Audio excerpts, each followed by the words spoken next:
We're going to be looking at two parshas today because it's a special week.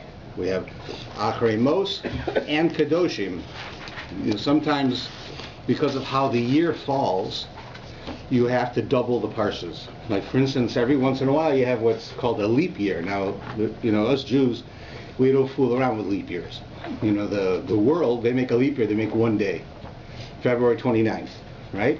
We make a whole month. We have a whole month for our leap years. They make theirs much less often than we do also.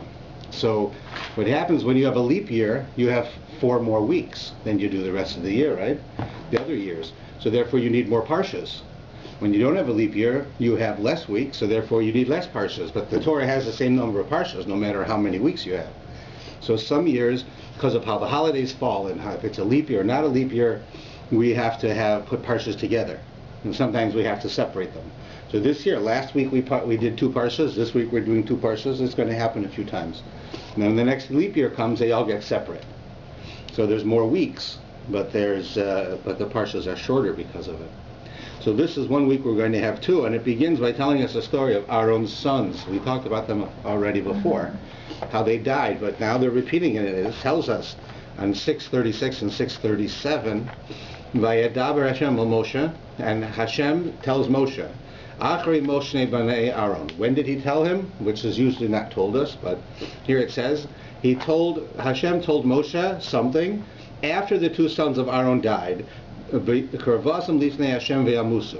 says because they went before God and they died.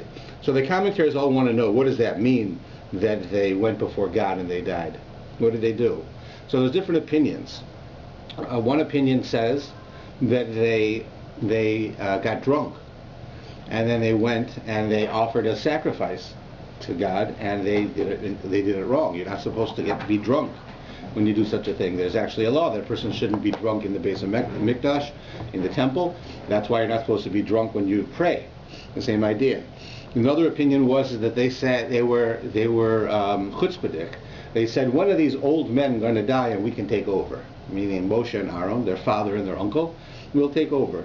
And another opinion is, let's see, we've had the one that they were drunk, and another one says that they weren't going to get married because they wanted to stay heavily involved with their service, and they didn't want to be distracted from it. And any one of those opinions, it says, was the cause that they offered the sacrifice incorrectly, and therefore they died. Now, one has to understand all the different reasons that the Talmud gives that it happened and why they give these reasons. But let's talk about, for a moment, in light of some of the other things in the Parsha, but just the one where it says about getting married, and they wouldn't get married. The first thing is, the idea is that they understood, if you get married, you're going to get married, you're going to have a house, you're going to have money, you're going to have children, your life changes, right? Everything changes. And if you're totally dedicated to service of God, so this will distract you from your service of God. You're busy going to the grocery store and changing diapers and buying things and selling things and getting into arguments and making up and all the things that happen in life. Right? You're going to have to do. And they said, we don't want to do that. We want to be just involved, right? Where our job is, we work on behalf of the Jewish people. We want to make our relationship with God as good as we can, not just for us, but for all the Jews, because we're leaders of the Jews, and the closer we are to God, then the better it is for everyone. And here this was a mistake, because, and we speak about this concept a lot, but this week's Parsha, with the extra Parsha added to it, is really the source of this concept that we mentioned, which is the idea of how Judaism is based. The foundation of Jewish life is that you have to have the physical in order to be spiritual. The logic tells you that if you want to be spiritual like them, don't get married, because if you get married, it'll take you away from what you want to do. Don't go to work, because if working is going to take you away from what you want to do. If you want to be spiritual, logic would say you should go up on a mountain and sit by yourself and just contemplate the universe, and you'll be spiritual. Don't do business, don't get involved with anything, don't have money, don't do anything. Only the bare necessities. And if you look around the world, every single religion of the world says this.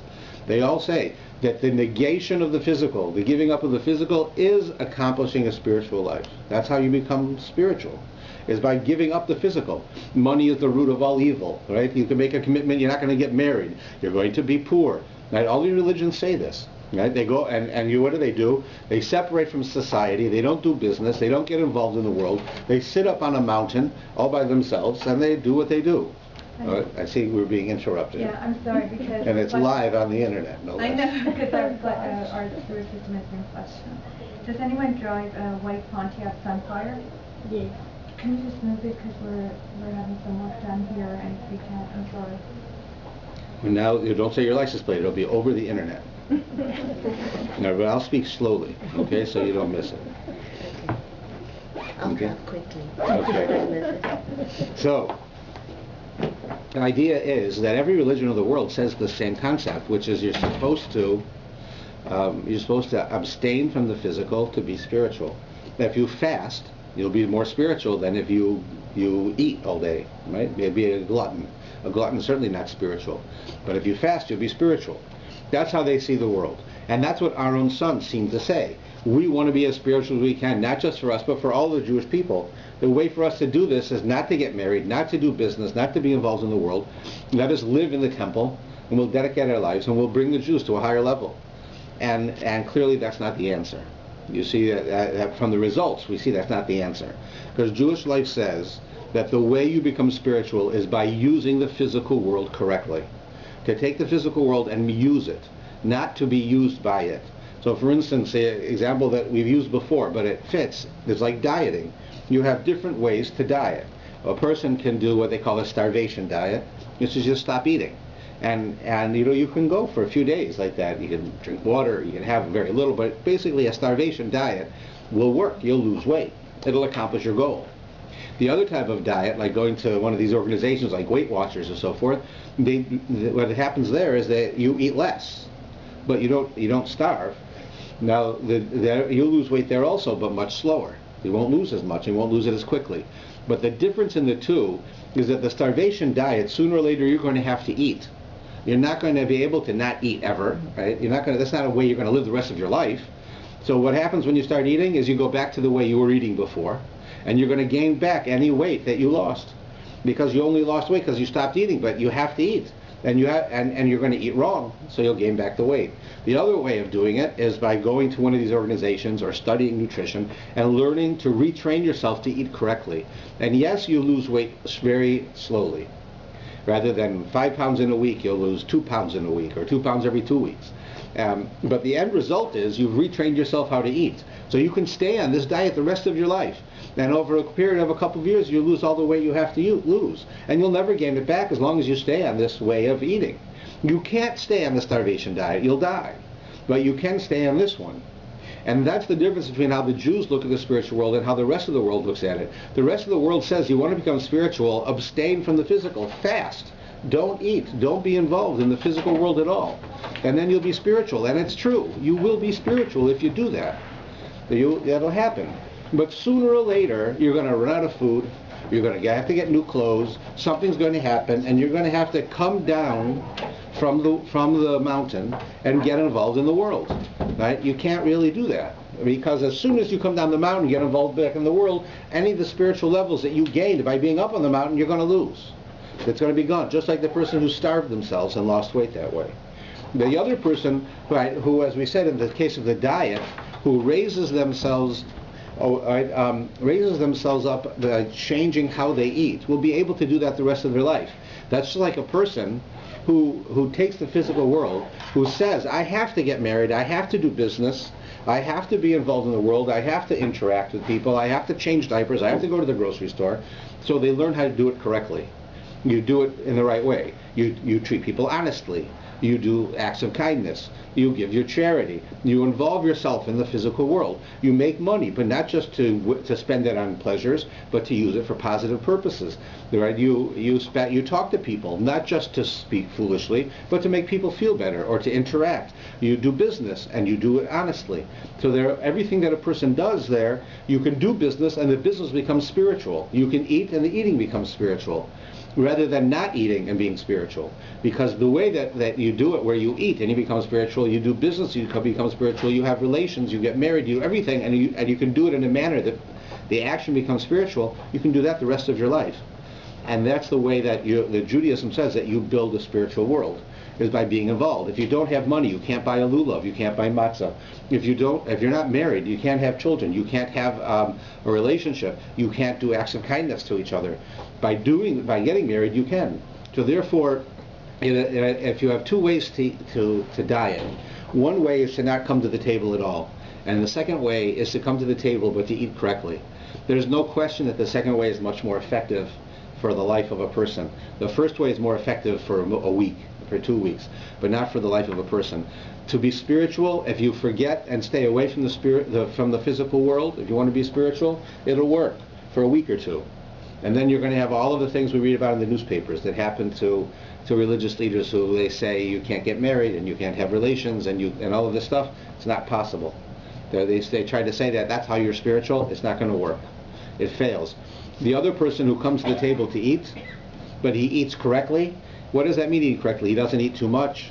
He eats what he's supposed to eat and not what he's not supposed to eat. He says a blessing before he eats, a blessing after he eats. He has energy from what he eats, and he uses that energy to do good deeds. That person is going to accomplish and change and make the world a better place. When the children of Aaron said, we're going to not get married, they were saying we're going to become like these spiritual people who have no ties to the physical world. And that doesn't work. That's not the way we do it. So that's why that was considered a negative. So that's one of the 3 reasons that they passed away, and that's certainly one that I think is worthy of our understanding. And we're going to talk about that more shortly. So the majority of this discussion is that as soon as after, let's look at that line a little more for a few other things. One other thing that happens in this sentence, the first sentence in the Parsha, is that it says, Hashem says to Moshe, after the death of the 2 sons of Aaron, who brought before God a sacrifice and they died, is a superfluous sentence. Remember, we have a rule in the Torah, and the rule is there's no extra words, no extra sentences, no extra letters. So if something seems superfluous, it means there's a message. It's not superfluous. In this sentence right here, we have a superfluous expression. It tells us 2 times in the same sentence that the sons of Aaron died. There's a reason to tell you. It says that God says to Moshe after the death of the 2 sons of Aaron, right? That's number 1. And then it says, who offered a sacrifice before God, and they died. We know they died. Why did he tell us twice that they died? So there's got to be a message here. Otherwise, the Torah wouldn't use that word. It was an extra word, and there are no extra words in the Torah. So it tells you that word is put there for a reason. And it's as follows. Very often when a person dies, so the Talmud says that a person has a lot of pain when a loved one, someone you care about, passes away. But over the course of a year, by the end of the year, it says in the Talmud that people forget the people who've died. It doesn't mean literally that you forget them, because if it's a loved one, a parent or someone, you never forget them. But it changes. And at first, when you think about the person who passed away, you can hardly control yourself. You get very emotional. Over a period of time, you get a little bit emotional. By the end of a year and after, you can make yourself emotional, but if you think of the person, you don't get emotional anymore, because you get used to it. And our psyche and our ability to understand it gets used to the fact that this person isn't here, and it doesn't cause us to get that emotional. That's what the Talmud means when it says that after a year a person is forgotten. It doesn't mean we forget them, is that we forget the intensity of the pain, right, after the course of a year. That's with an average person who you didn't have an intense relationship with, or maybe so, but it's less that way. But there's a different type of a person, whereas that person, let's say you have a person who's a teacher, and that person writes many books, and they have many teachings, and their teachings, they taught it to you. And you take those teachings and become a part of your life. And perhaps you teach other people what they taught you, right? Then what happens is every time you think of those teachings, it's like they're back again, right? Now if you notice, for instance, whenever we quote somebody, is either when I say it or when you look in the Torah, or the Torah itself, but in the commentaries, you will see that they always speak about the people who said it in the present tense. They'll say like Rashi says. Now you can't say Rashi says. Rashi's been dead since the Middle Ages. You have to say Rashi said. But we don't use that expression. We say Rashi says, or the Rambam says, or this one says. Why? Because to us, because their words are here and they're applicable to our lives today, it's like they're still alive. Their words continue. And that's the way it is with great people in general. With great people, it's if they never died. And that's what it's telling you here, that the sons of Aaron were extraordinarily great people who did an error. They did make a mistake, and that's why they died. But the reason that it tells you that they died twice is that one time they died like anybody dies, but the second time, right, is like they're continuing to die. Every time that Aaron especially would feel the lacking of his sons not being there, because they were his sons, it would, to him, it was like they died all over again. It was like like it happened again. So the Torah tells it 2 times to tell us that with certain people, there is no real fading away. That pain still will always exist. Then the commentaries want to know as to the tie between this statement that Hashem, because what happens in our parshas? Our parshas usually say, God says to Moshe, "Vayadaber Hashem el Moshe," and then he tells Moshe, say the following. Right? When we had before, it says that God says to Moshe on Mount Sinai, say the following. So everybody says, well, why does it tell you on Mount Sinai? Like, what is the actual words for? Here it says, God says to Moshe, and then it tells you when, after the death of the sons of Aaron, and then it tells you something. So what is he has to tell you here, that after the death of the sons of Aaron has to do with what he's about to tell us. Right? There has to be a relationship, otherwise the Torah wouldn't tell you that it's after the sons of Aaron. And what is it? It's teaching Aaron, as the high priest, the Kohen Gadol, how to do the special sacrifice for Yom Kippur. And Yom Kippur had very special rituals. We do also when we celebrate Yom Kippur in shul. The prayers on Yom Kippur are radically different than any other day of the year. The way we dress, the way we act, what we do is very different every day of the year. For the Kohen Gadol, it certainly was. He had all types of rituals and things that he did that he didn't do the rest of the year. And he's taught that now. And the commentators want to know, why did the Torah have to say, God tells Moshe after the death of the sons of Aaron, and what does he tell them? He tells them about the service of the Kohen and the Kohen Gadol on Yom Kippur. What does the death of the sons of Aaron have to do with that? That it has to tell you before they tells you this part. Understand? It's a bit subtle, but that's the idea. So there's a number of things. First thing, the Talmud says that we learn from this, that the death the death of a righteous person has the same ability to atone for sins as Yom Kippur does. That is to say, when a very righteous person dies, you say, good people, right? You think good people should have good lives, good things should happen to them, but we see it's not the case. When a righteous person dies, here you have a righteous person, right? We know they're righteous, they're good people, and they die. Well, why should they die if they're such righteous people? Well, we know everybody dies eventually, but the fact is, when they die, because of all the merit they have, because of how good they were and how much they loved the rest of the Jewish people, so their death does present a merit to the rest of the Jews. So that if something bad might have happened, it may not happen now. Just like Yom Kippur is a merit for the Jews. When you fast on Yom Kippur, God forgives you, right, for your sins. So too, when a righteous person dies, it helps the Jews who are in the process of asking for forgiveness receive that forgiveness. It's not automatic, but it assists. That's one of the things the Talmud says. But another thing is that it ties the whole concept of Yom Kippur together with the death of his 2 sons. And the idea of what he does on Yom Kippur, the Kohen Gadol does on Yom Kippur. And and there's certainly a direct relationship here. Because the deaths of the sons, which is that they did something. The sons did something. What exactly they did, we have different opinions. But they did something that certainly for them to do was wrong. They shouldn't have done it. And because of it, they died. That's a fact, right? The Torah tells us that. We also do things we shouldn't do. Right? We know it. We all do. We all know how we should be, and we all know that we're not always that way. Right? I was driving to the gym yesterday. I drove by a public school, and I happened to drive by at the wrong time when they're all going to school. So it takes 20 minutes to get past the school because everybody's crossing the streets. They had a big sign that said integrity. What is integrity? Is that this is on their sign, my actions are what I say, are the same as what I say. Whatever I say is what I do. That's integrity. In other words, if I say you should give charity, then I give charity. If I say you should be disciplined and eat only kosher, then I also do that. Right? I don't tell you one thing and do another. That's what that means. And Yom Kippur is here for us because we don't always do that. We often believe we should act in a certain way, but we don't always act that way. We get upset, we get angry, we get emotional, things happen, and we act in ways that we shouldn't. Yom Kippur comes to assist us with that. So too, like the sons of Aaron. The sons of Aaron were well-meaning. They did not sin because, for instance, the example I gave you, that they didn't want to get married. It wasn't because they didn't want to get married because they didn't want to pay for a wife, or they didn't want to have arguments, or they didn't want anything like that. They didn't get married because they wanted to dedicate themselves to helping the Jewish people. They had a very good reason. Nevertheless, they were wrong, and there was ramifications, and they were punished for it. They died. So it comes to tell us that often, same with us. When we do things wrong, sometimes we do things wrong because we think it's actually the right thing, but we're mistaken. They have that expression that the road to hell is paved with good intentions. Well, you have a good intention. You want to do something for the right reason, but the result is bad, even though you had no intention to do anything bad. Your intention was to do something right, but the end result was bad. It happens to all of us. You lose control, something happens, and things are bad.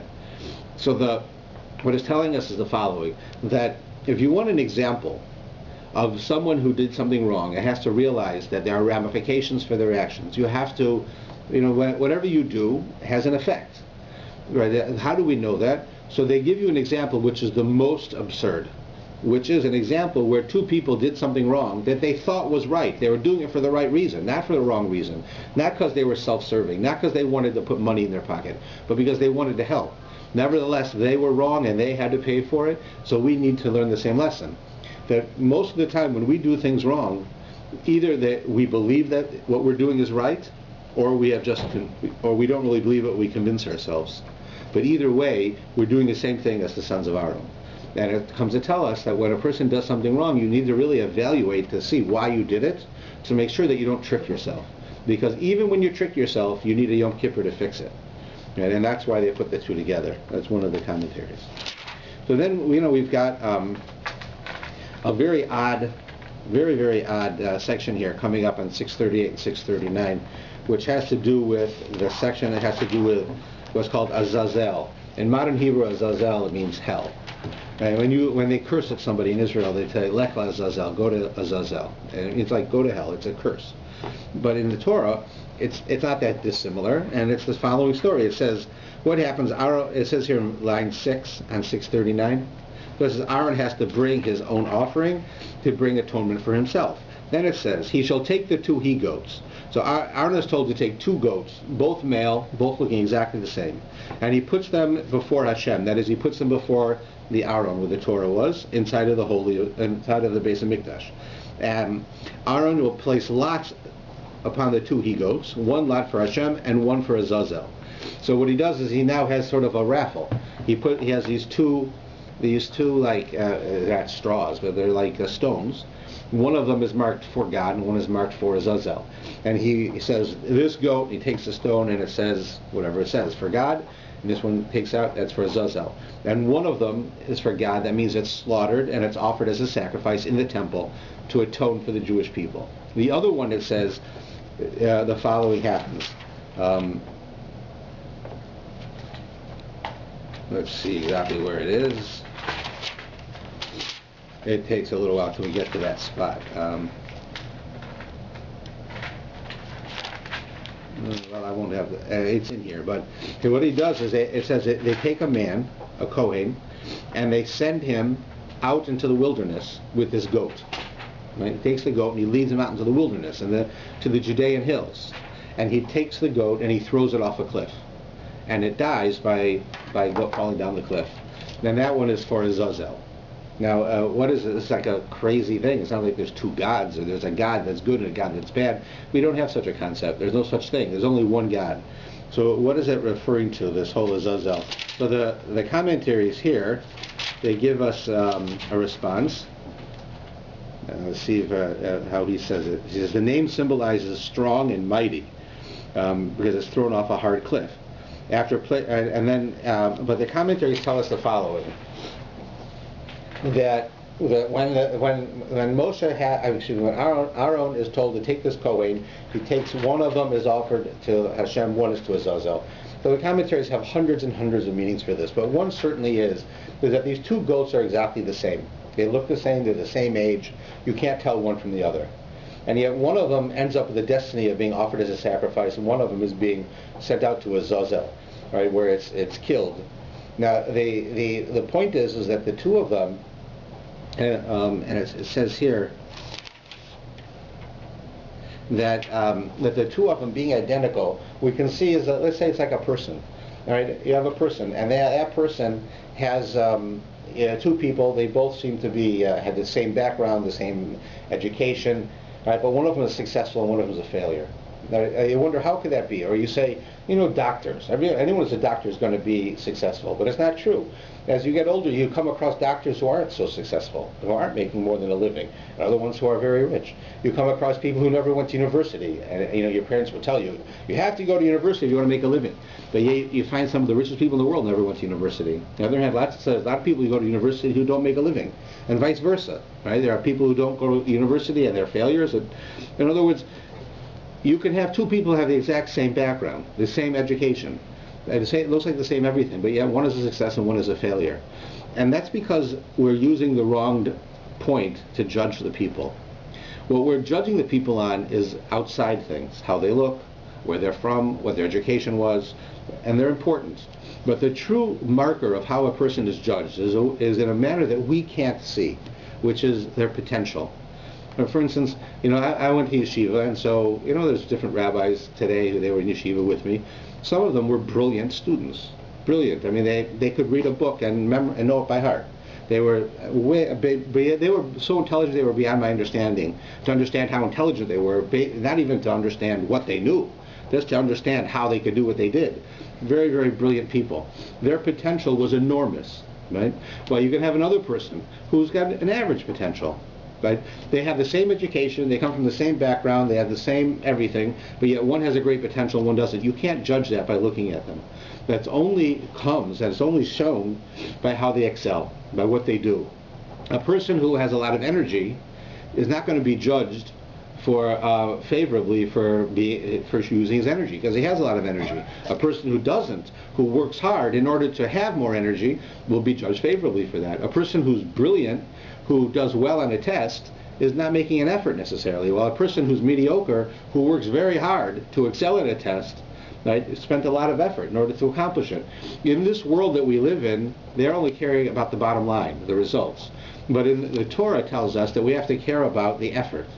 So that you take people like us, we're average people, and we try hard. We try to do things. We want to accomplish things, and sometimes it doesn't look like it's working out that well. And people say, oh, you're not so successful, you are successful, you're not doing this, you're not doing that. But the bottom line is we have to look at ourselves based on our potential. How much effort are we putting into it? We see it with our kids. The more effort they put into something, the more they get out of it. That's sort of the reason why it seems that everybody loves Pesach. You say, like, of all the holidays to love, you'd say that's the last one. It's so much work and so much money that yet when you ask people, because of the work and the money, they enjoy it. What they grumble and complain about in the end is what makes you like Pesach. You like that, the fact that you work at it and that you do something and you accomplish it and your kids remember it and your family remembers it. Everybody likes it because of all of the work. You take the holiday of Shavuos, for instance, where there's very little effort involved in the holiday of Shavuos. There's only 2 days. There's no really strict customs other than having a meal and maybe some dairy foods. And there's a custom to stay up all night and study Torah, but that's not even a law. So there's really not. And you look around the world, and lots of people don't even know that the holiday of Shavuos exists because of the difference in the amount of effort that's put into it. It's the same thing here. The goat that's given to God and the goat that goes to Azazel, we can't tell the difference between those two goats. The only difference between them is their potential. Right? And therefore the potential, the ability, the effort that somebody puts into something who has less potential, who has less of a gift from God, will be worth much more than the person who had a greater gift. Right? The person who's not as intelligent, who works very hard, is going to, in the end, accomplish more than the one who is very intelligent, who doesn't work at all. They both get the A on the test, but one of them accomplished something. And that's really the idea here. When they both look the same, they both seem exactly the same, but one of them ends up serving God. One of them ends up being used as an atonement for Azazel. We can see the end result being quite different between them. So one needs to keep in mind that when you're in relationship to our children and to people that we're working with and that we associate with, that when we judge the people, we have to judge them based on who they are and realize how much effort that they may have to put into being special, to being extraordinary in a way, and keep that in mind. So if somebody seems to be mediocre or not that bright, and yet they work hard and they accomplish something, you have to give them more credit than the person who has the gift of intelligence, who doesn't work very hard at all. The one who works hard is really the one who's going to accomplish much more in the long run. So there's the parsha here of Acharei Mot has on page 650, 651, 652, 653. It's not even necessary to read them, but it has the laws of the Arias. That is, the Arias means the illicit or illegal sexual intimacies, what a person is not supposed to do. And this is an important section because in general, many religions don't really, many religions don't really address this because they say that sexuality is bad altogether. So they're not going to tell you what's permissible, what's not permissible. They just say that you shouldn't do it at all. Right? Judaism teaches us in this area that there are certain things that are permissible, but they're permissible in certain ways. For instance, you're allowed to eat. Right? We're allowed to eat. We don't say that you should fast to be spiritual. You have to eat. But how do you want to become spiritual? When you eat, you have to eat what you're supposed to eat, not what you're not supposed to eat. Eat kosher, not unkosher. Say a blessing beforehand and after. That what you're doing then is you're taking the physical food and you're raising it to a level of spirituality. It's the same thing with sexuality, and you have this whole section about it here because the world that we live in considers acts of intimacy dirty. It's something it has a lot of pleasure, and therefore people consider it dirty. It's something it's not nice, and it's wrong, and it's not a good thing. We don't believe that at all. We consider acts of intimacy, if they're done appropriately, to be the highest form of kindness. That of a husband and wife who have a commitment to each other are able to involve themselves in these acts of intimacy, then one is giving to the other pleasure that nobody else can do. Right? Only a husband can give pleasure to his wife. Only a wife can give pleasure to her husband. Nobody else can do that in this intimate way. And that's considered an enormous gift. And the whole idea of the acts of intimacy is that it's an act of giving. I'm giving to my spouse.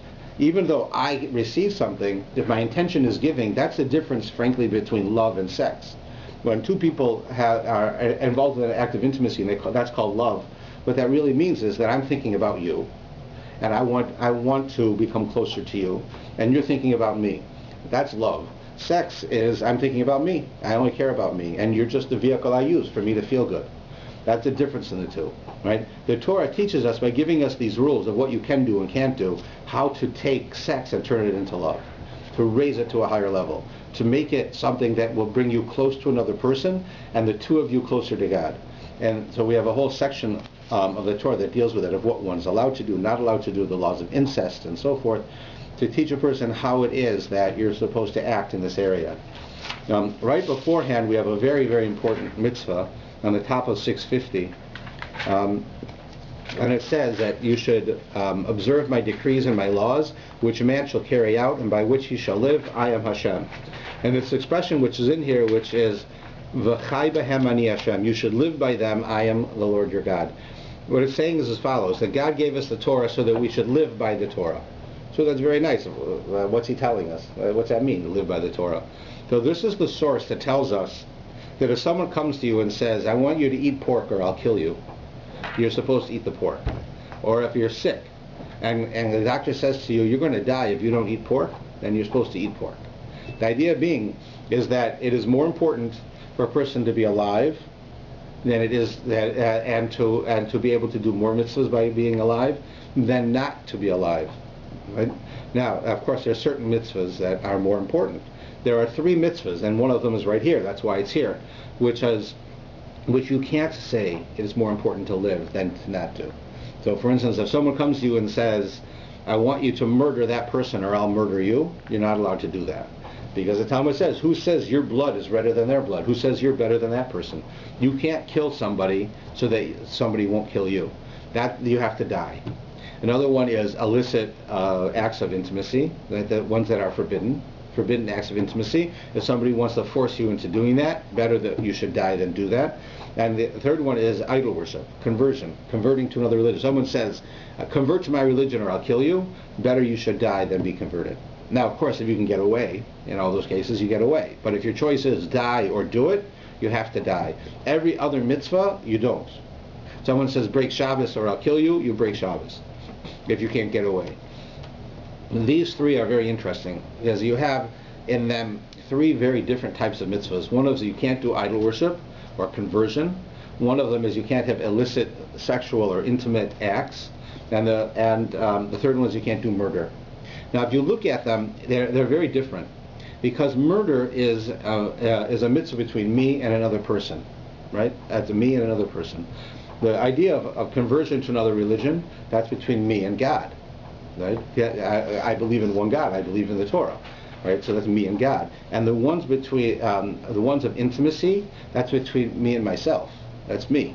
In other words, a person who acts incorrectly with acts of intimacy and sexuality debases themselves. They affect themselves. So here you have these three things. One of them is the ultimate act that we will not do, these the sexual ones, against oneself. One of them is an ultimate act we will not do against other people, that's murder. And one is an ultimate act we will not do against God, which is to convert to another religion. But other than those three things, if somebody wants to try to force us to do something, right, and we have no other way out, then we do it. Right? And sometimes we do it even because, in another vein, which is like, for instance, if you're walking down the street and somebody's house collapses and you see a person in the house and they're stuck, right, under something, and it's Shabbos, you're not allowed to go and move things around, but you have to. You go in there and you move the things around to free the person, because you have to save their life. Because better that they should live than they should die, and the mitzvah, and therefore you break Shabbos, so they should live. Here you've broken the Torah, you broke Shabbos, but you want them to live. We do it all the time when the doctors tell you have to eat this or eat that or take this thing or take that thing in order to cure yourself. We do it when we take medicine, and medicine could be unkosher, but we do it anyways because it's more important to be healthy, right, in such a way. Now, we can't go and rationalize how to accomplish this, but based on what the Torah is telling us, it's teaching us an important idea, which is that the Torah says that life is here for us to do the Torah. If we have a life where we're going to do Torah, so then that life has importance. And if somebody tries to tell you, give up that life, or because I'm going to tell you to break Shabbos or eat pig or something, you save that life. The life's more important. And that's an important idea to remember, because most religions don't do this. Most religions say that you can't break it, and if you break it, better you should die. And we say that's not true. Better you should live. God gave us the Torah to live with it, not to die for it.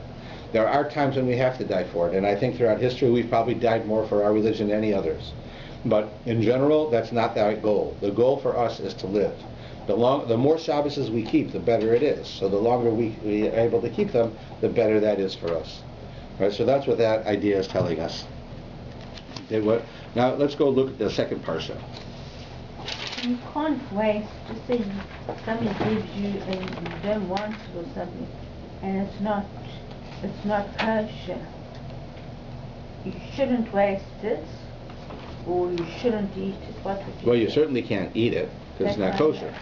That's right. So question is what you can do with it. So something that's normal, that's relatively not kosher, you can give it to a non-Jew.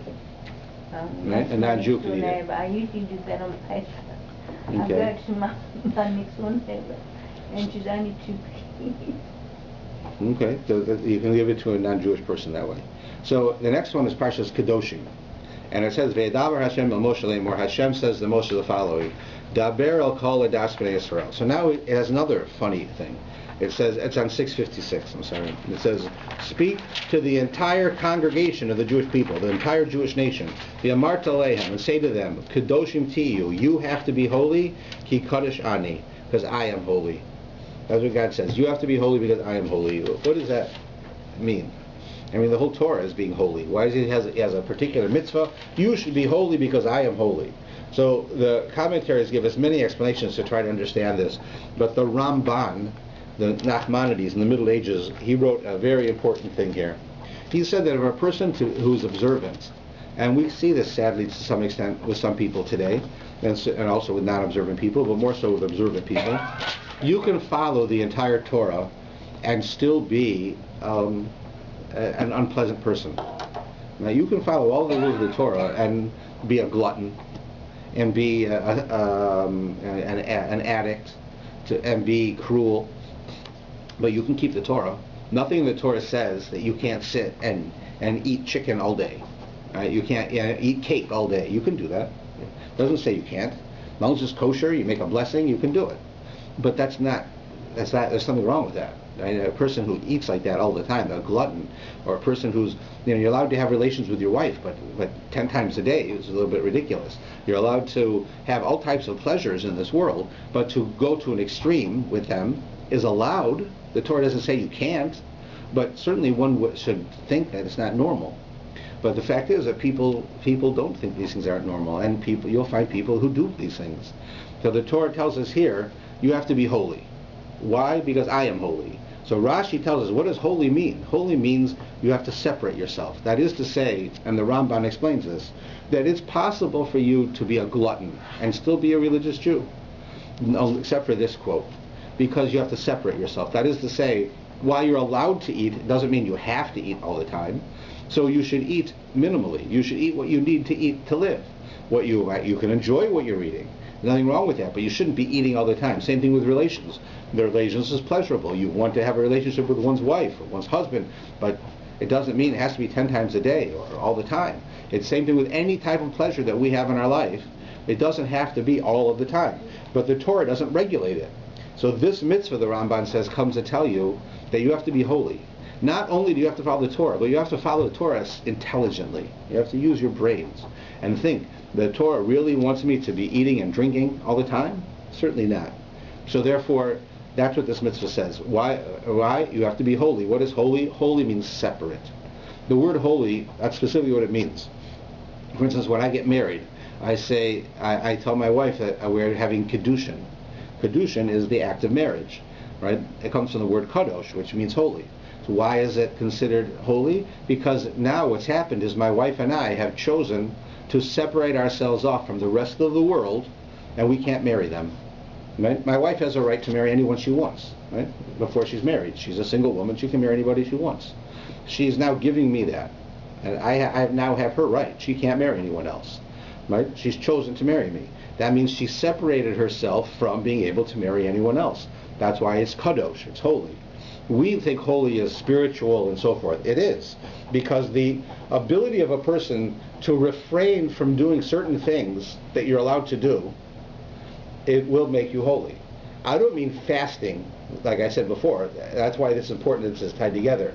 Fasting isn't how we become holy. Eating is how you become holy. But eating with discretion, and eating what you should eat, and not what you shouldn't eat, and eating the amounts that are appropriate.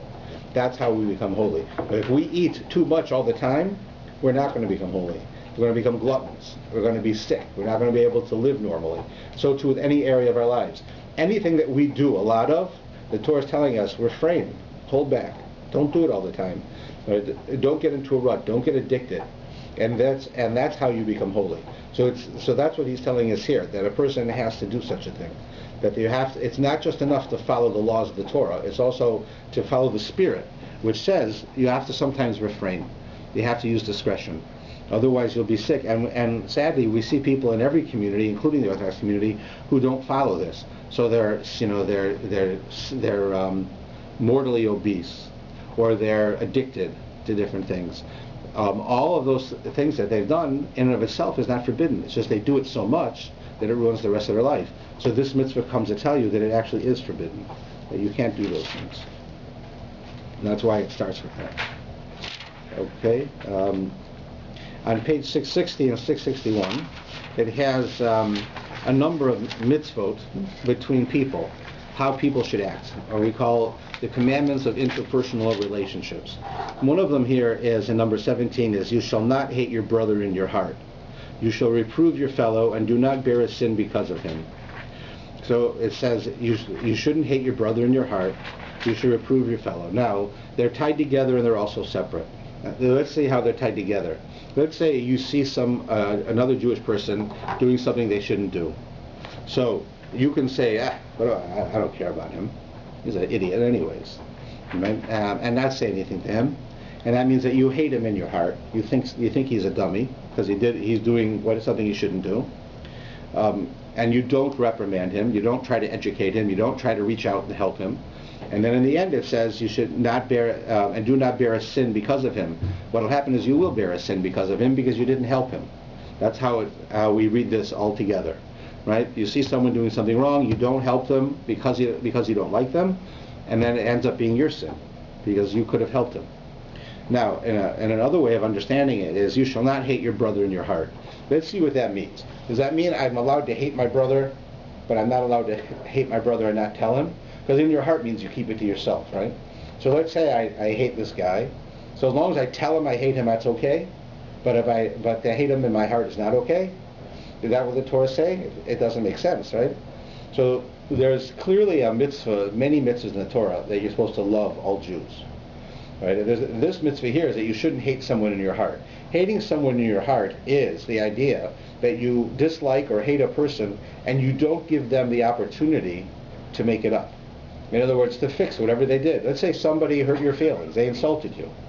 Chances are they don't even know they insulted you. And that happens all the time, right? When we insult people, right, it's always, we don't mean it, right? But people are sensitive. So we have to realize with us also, when we get insulted, usually they didn't mean it. And if we don't say anything to the person, they'll have no idea that they insulted us, even at all. They won't even realize that they did it. So we'll end up hating them, disliking them, and not telling them. And when in reality they didn't mean anything bad, they really care about us. They said something, they thought it was funny and it wasn't funny, or they were in a bad mood, or they were whatever reason it was, and they said something. And if I would tell them, you said that and hurt my feelings, they'll say that they're sorry, they'll ask me to forgive them, and then we'll be fine again.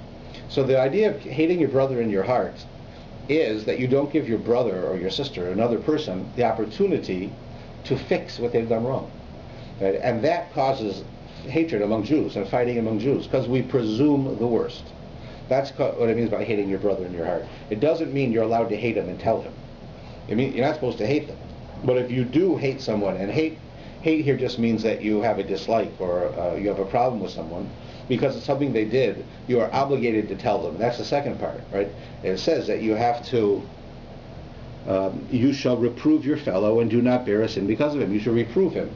That means to reprimand someone. They did something wrong, they insulted you, you should tell them, you know what? You really hurt my feelings with what you said. Or, it's really not right what you're doing over there. You should tell a person. And then it says, so you should not carry the sin. Because you're carrying the sin, because if you don't help that person, then you're adding to it. You're making it worse. And now you become also responsible for what they're doing. Because if you meet Jews, and we do it all the time, who don't know better, who are well-meaning, who want to do what's right, and they're doing something wrong, and you don't tell them, and if you had told them they would have done it right, so then it's your responsibility. Yes? If you do tell them and they don't fix it, can you hate them then? No, you can only hate somebody who is truly evil. I don't think any of us ever met such a person who's really evil. But you have to understand, before you can reprove somebody or you can reprimand somebody, this mitzvah is considered goal-oriented, which means your goal is to get them to do it correctly. And therefore, the only way you're going to accomplish that is that the person has to know you care about them. And if the person doesn't know that you care, that you love them, that you feel for them, that you really do care, then they're not going to listen to you. You can tell them, you see it all the time, you should stop smoking. A guy walks down the street smoking a cigarette, people stop, you should stop smoking.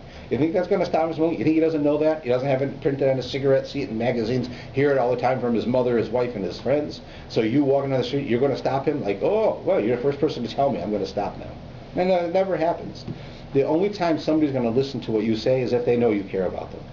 If they think that you're saying it because it makes you a big shot, they're not going to listen to anything you say. So rule number one, before you can reprimand someone, is they have to know that you care about them, which means you have to care about them. Right? So we used to say a rule, before you reprimand somebody, you have to know the name of their wife and their children. If you don't know the name of their wife and children, then clearly you don't know enough about them to reprimand them. You have to care. You have to have an interest in them. So that's extremely important. If you don't, you'll not accomplish your goal, and you won't be able to help somebody. So that's why it's extremely important that a person has to know how to act, and you have to feel, you have to have empathy for other people. And then when you do that, people relate. They know that you care. We have a pretty good sized shul now, but even when we were smaller, I used to get people who would come to see me and want to talk to me, and sometimes, they would tell me a story, it'd make me cry. Like, I would be so upset, I'd feel so bad for them, I would cry. And then suddenly they feel better. Just because I'm crying. It's like they passed it to me or something. The reality is because they see that I care. They know that I'm feeling for them, and that makes them feel better. Not because I feel bad, but because they see that I actually do care. And because of that, what? They feel they're not alone. That's right. That I'm sharing in their pain. I'm helping them carry their burden. So that feeling is a necessity in order to help people. Unless somebody knows that I care about them, you can't help them. That's why I started getting so many people calling, because it's hard for me to hide my emotions, to hold them in, because I allow myself to. People tell me all the time, well, in the medical world, you're supposed to be aloof. You're supposed to separate yourself and not get involved. And I say, as soon as I do that, I better quit, because the whole success is that I do get involved and that I do care. And that's a difference between the two worlds.